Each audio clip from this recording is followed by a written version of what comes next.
글로벌 이슈에서 투자 아이디어를 찾아보는 투자 트렌드, 마켓 트렌드 시간입니다. 김종유 애널리스트입니다. 어서 오십시오. 안녕하십니까. 네, 어떤 이야기 오늘 들려주실 건가요? 네, 우리 정부도 오늘 2시에 여러 가지 경기 부양책을 내놓을 것으로 예상이 되고 있죠. 네. 그런 관점에서 가장 기대가 되는 게 건설업종, 은행업종 등 내수업종이라고 좀 봐야 될 것 같은데 이런 내수업종의 추가적인 부양 의지, 특히 건설업종에 대해서 부양 의지를 일으킬 수 있는 글로벌 시장의 건설 시장들은 어떻게 움직이고 있는지를 점검해보고 그 안에서 건설주를 투자할 만한 종목들이 있는지 검증하는 시간이 좀 필요할 것 같습니다. 그렇군요. 건설주 보유하고 계신 분들에게는 굉장히 오늘 도움이 되겠고요. 관심 있는 분들에게도 귀를 좀 기울이시면 좋을 것 같습니다. 국내 건설 시장은 사실 좀 침체 국면이지 않습니까? 이 해외 건설 시장에서의 좀 돌파구를 찾아볼 수 있습니까? 현재 트렌드가 어떻습니까? 이제 재정 정책들을 좀 많이 쓰려고 하는 그런 분위기들, 특히 이제 이머징 마켓을 중심으로 해서는 재정 정책이라든지 아니면 관련된 도시 계획 혹은 발전 계획들이 점차 가시화되는 그런 분위기다라고 봐야 될 것 같습니다. 먼저 이 국제기구의 예상을 한번 좀 살펴보도록 하겠는데요.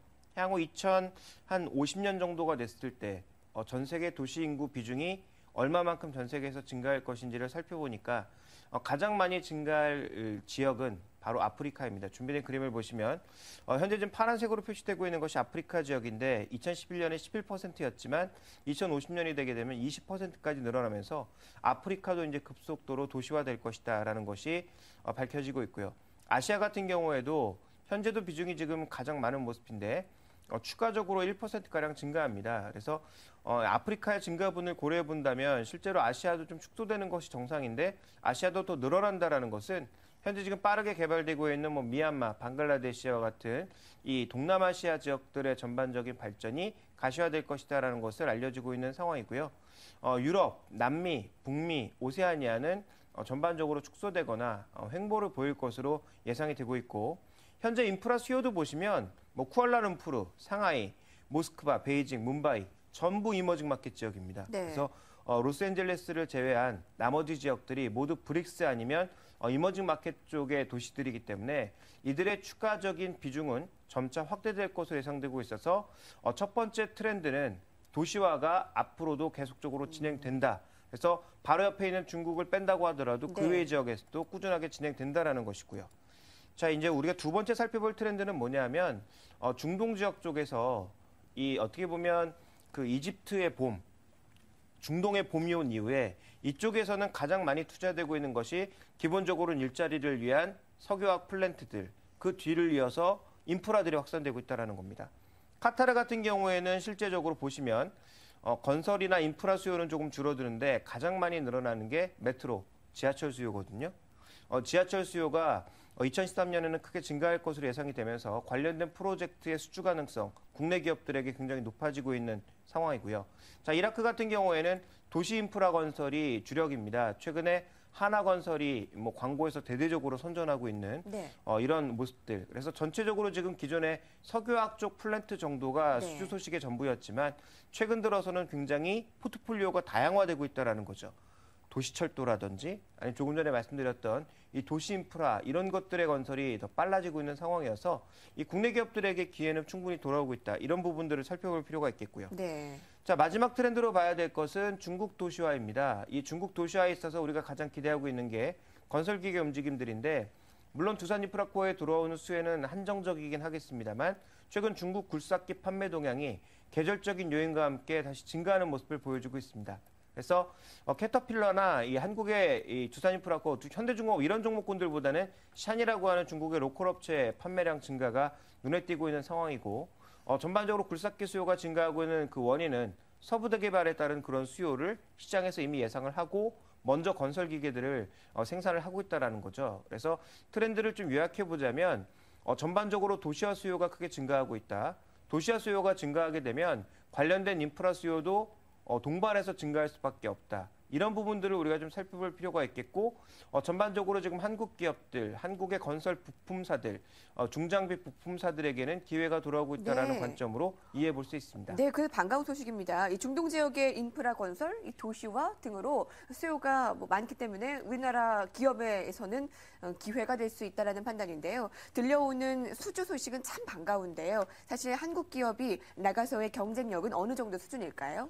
일단 기술력 대비해서의 단가는 굉장히 매력적이다라고 봐야 되겠죠. 물론 최근에 이제 워낙 강세를 보이면서 약간 단가에 압력을 받는 부분 물론 있습니다만 네. 기술력 대비해서 봤을 때는 중국 업체는 좀 모자르고 유럽은 조금 가격이 비싸고 그런 상황에서 한국 기업들에게는 많이 기회가 돌아왔다라는 점 살펴볼 필요가 있겠고 그동안 이제 우리 기업들이 중동뿐 아니라 동남아시아 이런 쪽에서도 워낙 많은 공사들을 해왔습니다. 그래서 여기서 쌓아온 이 인지도와 이 기술력은 쉽게 다른 그 회사들이 따라잡을 수 없다라는 측면에서의 장점을 가지고 있습니다만 한계점도 명확합니다. 첫 번째로는 유럽 대비해서 디자인 경쟁력, 네. 기술 경쟁력은 떨어지고요. 네.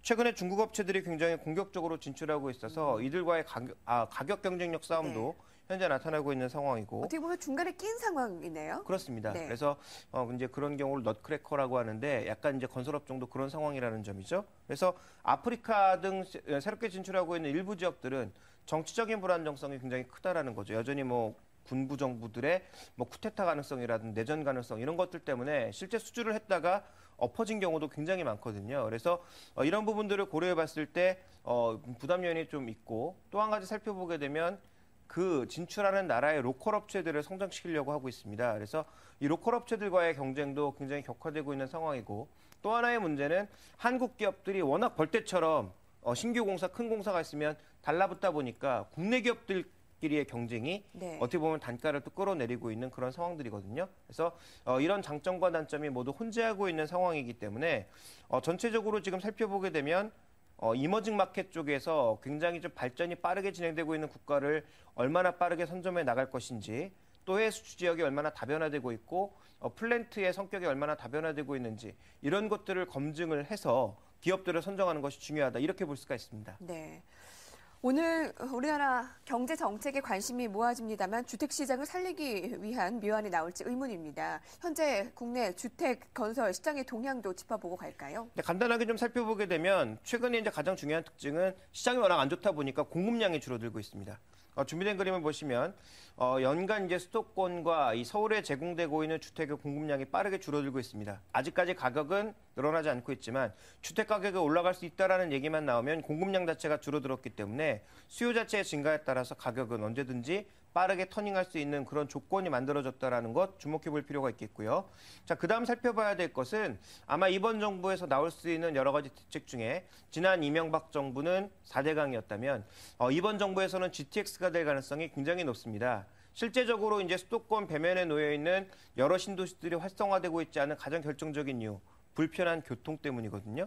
이 불편한 교통을 GTX로 연결을 해서 예를 들어서 X축인데 저쪽 일산 쪽에서 예를 들어 이제 동탄까지 한 40분에서 50분 정도 이동할 수 있는 GTX 건설이 빠르게 진행이 된다면 실제적으로 서울을 둘러싸고 있는 주변 지역의 신도시 가격들도 네. 안정화를 보이거나 반등할 수 있다라는 거죠. 그래서 실제적으로 지금 주택 공급량을 조절하고 관련된 대책들, 취득세 이런 것들을 지원하는 것도 중요하겠지만 네.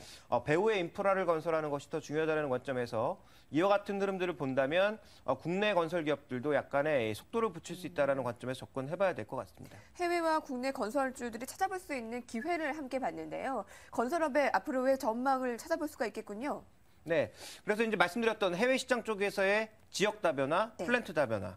국내 시장에서는 업력이 이제 굉장히 오래되고 높아서 굉장히 이제 좋은 경쟁력을 가지고 있는 회사들. 마지막으로 이제 토목 분야 쪽에 좀 더 나타날 수 있으니까 토목 분야의 강자들을 꼽아본다면 유망주를 우리가 이제 압축해 볼 수가 있는데요. 삼성물산, 현대건설, 삼성엔지니어링, 대우건설 같은 종목군들이 향후 우리가 좀 주목해 볼 만한 건설주 영역의 종목군들이 아닌가 이렇게 판단하고 있습니다. 네, 김종규 애널리스트와 함께 알아봤습니다. 고맙습니다.